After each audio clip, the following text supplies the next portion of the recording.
برطانیہ میں مقیم کشمیری بین الاقوامی تنظیم جو کہ ڈایاسپورا کمیونٹی کی نمائندگی کرتی ہے اور عالمی شہرت یافتہ کشمیری تھنک ٹینک گلوبل پاک کشمیر سپریم کونسل GPKSC کے چیئرمین راجہ چکندر خان نے صدر کارا خان کے ساتھ جسٹس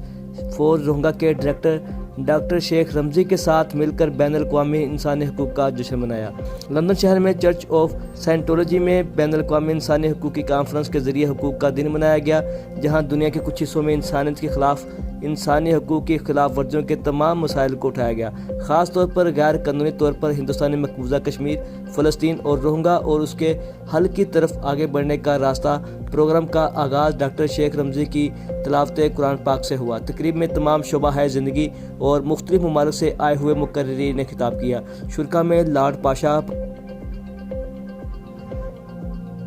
پروفیسر شکیل الرحمان، مونا بیگ، ممتاز کاروباری شخصیت ساجد خان، راجہ حمید حسین، راجہ ضمیر خان، مارٹن ویٹ مین، فیضان محمود، ایڈوکیٹ کامران یونس، گرودیو سنگھ، گرمیت سنگھ، ہرجندر سنگھ، محمد علی جاوید، MFA زمان، مریم اسماعیل، ریحانہ علی، ایڈوکیٹ MA جاوید، اورنگزیب اکبر، نچتر سنگھ، گورچرن سنگھ، قاسم خان اور بہت سے دوسرے شامل تھے۔